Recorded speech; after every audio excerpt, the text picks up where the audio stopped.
ನಮಸ್ಕಾರ. ಹಾಡು ಮತ್ತು ಹರಟೆ ಚಾನೆಲ್ಗೆ ನಿಮಗೆ ಮತ್ತೊಮ್ಮೆ ಸ್ವಾಗತ. ಇಂದು ಇನ್ನೊಂದು ಹರಟೆ ದಿವಸ. ಇಲ್ಲ, ಇದು ಹರಟೆ ಬರೀ ಕಾಡು ಹರಟೆ ಅಲ್ಲ, ಇದು ಬಹಳ ಒಳ್ಳೆಯ ಹರಟೆ. ಇದು ನಿಮ್ಮ ಜೀವನಕ್ಕೆ ಸಂಬಂಧಪಟ್ಟ ಹರಟೆ. ಕೆಲವು ದಿವಸಗಳ ಹಿಂದೆ ಪೀಪಲ್ ಆ್ಯಂಡ್ ಪರ್ಫಾರ್ಮೆನ್ಸ್ ಅಂತ ಒಂದು ಎಪಿಸೋಡ್ ಮಾಡಿದ್ವಿ. ನೀವು ನೋಡಿದ್ದೀರಾ ಅಂತ ಅಂದ್ಕೊಂಡಿದ್ದೀನಿ. ಅದೇ ರೀತಿ ಇನ್ನೊಂದು ಎಪಿಸೋಡು ಬಂದಿತ್ತು, the success have A age limit ಅಂತ. ವಿಜಯ್ ದೇವರಕೊಂಡ ಅವರ ಎಕ್ಸಾಂಪಲ್ ತೊಗೊಂಡು ಒಂದು ಎಪಿಸೋಡ್ ಮಾಡಿದ್ವಿ, ಜ್ಞಾಪಕ ಇದೆಯಾ ಸ್ನೇಹಿತರೆ? ಆತ 30 ವರ್ಷಕ್ಕೆ ಸಾಧನೆ ಮಾಡಿದ್ದು. ನಾನು ಹೇಳಿದ್ದೆ ವಯಸ್ಸಿಗೆ ಸಾಧನೆ ಪರಿಮಿತಿ ಇಲ್ಲ ಅಂತ. ಇಂದು ಅದರ ಎಕ್ಸ್ಟೆನ್ಷನ್ ಸಬ್ಜೆಕ್ಟಾಗಿ ಮಾತಾಡೋಕ್ಕೆ ಇಷ್ಟಪಡ್ತೀನಿ. ಹೊಸ ವರ್ಷ ಹೆಂಗಿದ್ರು, ಈಗ ತಾನೇ ಜಾಸ್ತಿ ದಿವಸ ಕಳೆದಿಲ್ಲ, ನಾವು ಈಗ ತಾನೇ ಕಾಲಿಟ್ಟಿದ್ದೀವಿ. ಇವಾಗ ನಾವು ತುಂಬ ಜನ ನ್ಯೂ ಇಯರ್ ರೆಸೊಲ್ಯೂಷನ್ ಅಂತ ಮಾಡ್ತೀವಿ. ಇದುವರೆಗೂ ನೀವು ಮಾಡಿಲ್ಲದಿದ್ದರೆ ಅಥವಾ ಮಾಡಿದ್ರೂ ಅದನ್ನು ಸ್ವಲ್ಪ ರಿಫೈನ್ ಮಾಡೋದಕ್ಕೆ ಇಂದಿನ ಹರಟೆ ಎಪಿಸೋಡ್ ನಿಮಗೆ ಅನುಕೂಲ ಆಗುತ್ತೆ ಅಂತ ನಂಬಿದ್ದೇನೆ. ನಾವು ಯಾವಾಗಾದರೂ ಇಮ್ಯಾಜಿನ್ ಮಾಡ್ಕೊಳ್ಳಿ, ಜೇಬಲ್ಲಿ ಸ್ವಲ್ಪ ದುಡ್ಡು ಇಟ್ಕೊಂಡು ರೈಲ್ವೆ ಸ್ಟೇಷನ್ಗೆ ಹೋಗಿ ಕೌಂಟರ್ ಮುಂದೆ ನಿಂತ್ಕೊಂಡು ನನಗೆ ಟಿಕೆಟ್ ಕೊಡಿ ಅಂತ ಕೇಳ್ತೀವಿ. ಆತ ಎಲ್ಲಿಗೆ ಅಂತ ಕೇಳ್ತಾನೆ. ಎಲ್ಲಿಗಾನ ಕೊಡಯ್ಯ, ನಿನಗೆಲ್ಲಿದ್ದರೆ ಅಲ್ಲಿಗೆ ಪರವಾಗಿಲ್ಲ ಅಂತ ಎಂದಾನ ಹೇಳ್ತೀವ? ಇಲ್ಲ ಅಲ್ಲ. ಯಾಕೆಂದರೆ ಎಲ್ಲಿ ಹೋಗಬೇಕು, ಯಾವತ್ತು ಹೋಗಬೇಕು ಅನ್ನೋ ಗುರಿ ನಮಗಿರುತ್ತೆ. ಈ ಟ್ರಾವೆಲ್ಗೆ ನಾವು ತುಂಬ ಪ್ಲ್ಯಾನ್ ಮಾಡಿಕೊಂಡು ತುಂಬ ಜನ ಟ್ರಾವೆಲ್ ಮಾಡ್ತಾರೆ. ನಮ್ಮ ಲೈಫ್ ಜರ್ನಿನಲ್ಲಿ ನಾವು ಎಷ್ಟು ಪ್ಲ್ಯಾನ್ ಮಾಡ್ತೀವಿ? ಒಂದು ಸರ್ವೆ ಪ್ರಕಾರ 95% ಜನ ಏನು ಸಾಧಿಸಬೇಕು ಅನ್ನೋದ್ರ ಬಗ್ಗೆ ಅವರು ಪ್ಲ್ಯಾನಿಂಗೇ ಮಾಡಿರಲ್ಲ. ಇನ್ನೊಂದು 5% ಜನ ಮಾಡಿರ್ತಾರೆ. ಈ 5%ನ ನಾನು 100% ಅಂತ ನೋಡಿದಾಗ ಅಷ್ಟು ಜನ ಸಾಧಿಸಿದಾರಾ? ಇಲ್ಲ. ಮಧ್ಯೆ ಎಲ್ಲೋ ಒಂದು ಕಡೆ ಅವ್ರ ಸಾಧನೆ ಬಗ್ಗೆ ಬಿಟ್ಬಿಟ್ಟು ಇದು ನನ್ನ ಕೈಲಿ ಆಗಲ್ಲ ಅಂತನೋ, ಇಲ್ಲ ಎಲ್ಲ ದೇವ್ರು ನಮ್ಮ ಹಣೆಯಲ್ಲಿ ಬರೆದ್ಬಿಟ್ಟಿದ್ದಾರೆ ಅನ್ನೋ ಒಂದು ವೇದಾಂತಕ್ಕೆ ಜೋತು ಬಿದ್ದು ಏನು ಸಾಧಿಸಬೇಕು ಅಂದ್ಕೊಂಡಿರ್ತಾರೋ ಅದ್ರ ಬಗ್ಗೆ ಮರ್ತುಬಿಟ್ಟಿರ್ತಾರೆ. ಕೆಲವೇ ಜನ ಸಾಧಿಸೋದನ್ನು ಸಾಧನೆ ಮಾಡಿ ತೋರಿಸ್ತಾರೆ. ಆ ಪೀಪಲ್ ಆ್ಯಂಡ್ ಪರ್ಫಾರ್ಮೆನ್ಸ್ ಅನ್ನೋ ಎಪಿಸೋಡಲ್ಲಿ 3% ಅಂತ ನಾನು ಹೇಳಿದ್ನಲ್ಲ, ಸಾಧಿಸೋರು 3% ಜನ. ಮಿಕ್ಕಿದ್ದಷ್ಟು ಜನ ಇಲ್ಲ ಸಾಧನೆನ 100% ಅಚೀವ್ ಮಾಡಿರಲ್ಲ ಅಥವಾ ಚೂರು ಅಚೀವ್ ಮಾಡಿರಲ್ಲ. ಇದು ಈ 5%ಗೆ ಮಾತ್ರ. ಇನ್ನೂ 95% ನೀರು ಪ್ರಕಾರ ಹರ್ಕೊಂಡು ಹೋಗಿರ್ತಾರೆ. ಒಂದು ಸಾಧನೆ ಮಾಡಬೇಕು ಅನ್ನೋಕ್ಕೆ ಗೋಲ್ಸ್ ಅಂತೀವಿ. ಪ್ರತಿಯೊಬ್ಬರಿಗೂ ಏನು ಸಾಧಿಸಬೇಕು ಅನ್ನೋದ್ರ ಬಗ್ಗೆ ಸಂಪೂರ್ಣ ಮತ್ತು ಸ್ಪಷ್ಟವಾದ ಅರಿವಿರಬೇಕು. ಇದಕ್ಕೆ ಒಂದು ಬುನಾದಿ ಇದೆ. ನಾವು ಸಾಧಿಸೋ ಗೋಲಿಗೆ ಒಂದು ಕ್ವಾಲಿಫೈಯಿಂಗ್ ಕ್ರೈಟೀರಿಯಾ ಅಂತ ಅಂತೀವಿ. ಅಂದರೆ ಇವುಗಳೆಲ್ಲ ತಕ್ಕದಾಗಿದ್ದರೆ ಇದನ್ನು ನಾನು ಸ್ಪಷ್ಟವಾದ ಗುರಿ ಅಂತ ಹೇಳ್ತೀನಿ. ಇದಕ್ಕೆ ಇಂಗ್ಲೀಷಲ್ಲಿ ಸ್ಮಾರ್ಟ್ ಗೋಲ್ಸ್ ಅಂತಾರೆ.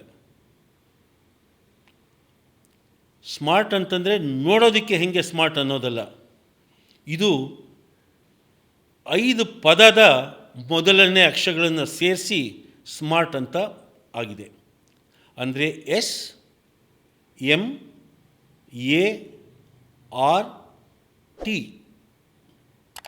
ಏನು ಎಸ್ ಅಂತ?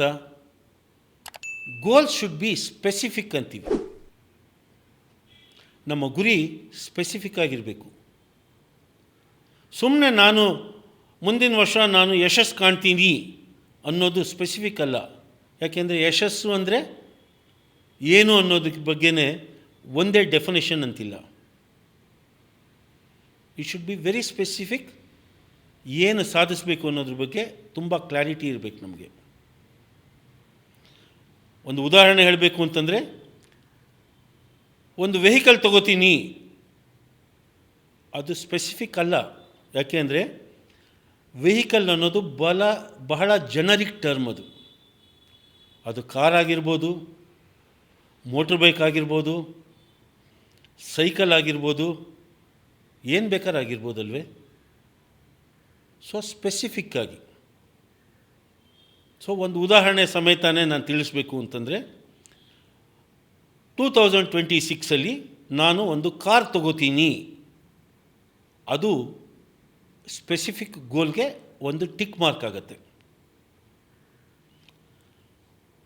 ಎರಡನೇ ಸ್ಟೇಜಿಗೆ ಬರೋಣ, ಮೆಷರಬಲ್.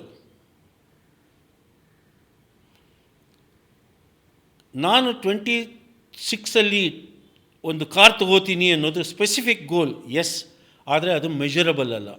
ಯಾಕೆ ಅಂತಂದರೆ ಎಷ್ಟು ಬೆಲೆ ಕಾರ್ ತಗೋತೀನಿ ಅನ್ನೋದ್ರ ಬಗ್ಗೆನೂ ನನಗೆ ಸ್ಪಷ್ಟತೆ ಇರಬೇಕು. ಅದು ನಮ್ಮ ಶಕ್ತಿಗೆ ತಕ್ಕಂಗೆ ಎಷ್ಟು ಬೆಲೆಯುಳ್ಳ ಕಾರು, ಯಾವ ಕಾರು, ಯಾಕೆಂದರೆ ಕಾರುಗಳಲ್ಲೂ ಸಾಕಷ್ಟು ಮಾಡೆಲ್ಗಳಿವೆ. ಯಾವ ಮಾಡೆಲ್, ಯಾವ ಬೆಲೆ, ಮೆಷರಬಲ್ ಆಗಿರಬೇಕು. ಉದಾಹರಣೆಗೆ ಹೇಳಬೇಕು ಅಂತಂದರೆ 2026 ನಾನು ಬ್ರೆಝಾ ಮಾರುತಿ ಕಾರ್ನ ತೊಗೊಳಕ್ಕೆ ಇಷ್ಟಪಡ್ತೀನಿ. ಸೊ ಅದು ಸ್ಪೆಸಿಫಿಕ್ಕು ಆಯಿತು ಮತ್ತು ಮೆಷರಬಲ್ಲು ಆಯಿತು. ಬ್ರೆಝಾನಲ್ಲೇ ಸಾಕಷ್ಟು ವೇರಿಯಂಟ್ಗಳಿವೆ. ಸೊ ಅವುಗಳ ಬಗ್ಗೆ ನನಗೆ ಇನ್ನೂ ಸ್ಪಷ್ಟತೆ ಇದ್ದರೆ ಇನ್ನೂ ಚೆನ್ನ. ಸೊ ಸ್ಪೆಸಿಫಿಕ್ ಆಯಿತು, ಮೆಷರಬಲ್ ಆಯಿತು. ಈಗ ಅಚೀವಬಲ್. ಇದನ್ನು ನನಗೆ ಸಾಧಿಸೋ ಶಕ್ತಿ ನನಗಿರಬೇಕು. ಸೊ ಒಂದು 10 ಲಕ್ಷ ರೂಪಾಯಿ ಕಾರ್ ತೊಗೋಬೇಕು ಅನ್ನೋದು ನನ್ನ ಗುರಿಯಾಗಿದ್ದರೆ, ಮಾರುತಿ ಬ್ರೆಝಾದು ಅಷ್ಟು ದುಡ್ಡು ಅಂತ ಅಂದ್ಕೊಂಡಿದ್ದೀನಿ. ನನ್ನಲ್ಲಿ ಅಷ್ಟು ಸಂಪನ್ಮೂಲ ರೈಸ್ ಮಾಡೋದಕ್ಕೆ ನನಗೆ ಶಕ್ತಿ ಇರಬೇಕು. ಅದಿಲ್ಲ ಅಂತಂದರೆ ನನಗೆ ಅಚೀವ್ ಮಾಡೋದಕ್ಕೆ ಆಗೋದೇನೇ ಇಲ್ಲ. ನಾನು ಸಾಧಿಸೋದು ನನಗೆ ನನ್ನ ಇಕ್ಕಟ್ಟಿಗೆ ಸಿಲುಕಿಸ್ಬಾರ್ದು. 10 ಲಕ್ಷನೂ ನಾನು ಸಾಲ ತೊಗೊಂಡು ಸಾಲ ಕೂಪದಲ್ಲಿ ಸಿಲುಕಬೇಕಾ? ಒಳ್ಳೆಯದಲ್ಲ ಅದು. ಸೊ ಅದು ನನ್ನ ಕೈಗೆ ಶಕ್ತಿಗೆ ಇರಬೇಕು, ಅಚೀವಬಲ್ ಆಗಬೇಕು. ಈ ಅಚೀವಬಲ್ ಅನ್ನೋದಕ್ಕೆ ಒಂದು ಉದಾಹರಣೆಯನ್ನು ಕೊಡ್ತೀನಿ.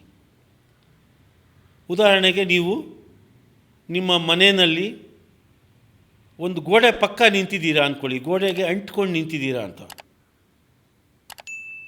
ಆ ಗೋಡೆನ ಮುಟ್ಟೋದಕ್ಕೆ ನೀವು ಯಾವುದೇ ರೀತಿ ಕಷ್ಟಪಡಬೇಕಾಗಿಲ್ಲ. ಯಾಕೆಂದರೆ ಕೈಯನ್ನು ಚಾಚಿದ್ರೆ ಸಾಕು, ಆ ಗೋಡೆ ತಾಕತ್ತೆ. ಅದು ಅಚೀವಬಲ್ ಕ್ರೈಟೀರಿಯಾಗೆ ಬರಲ್ಲ. ಯಾವುದು ಅಚೀವಬಲ್ ಗೋಲ್ ಅಂತಂದರೆ, ಅದಕ್ಕೆ ನೀವು ಕೆಲಸ ಮಾಡಬೇಕು, ಅದಕ್ಕೆ ನೀವು ನಿಮ್ಮ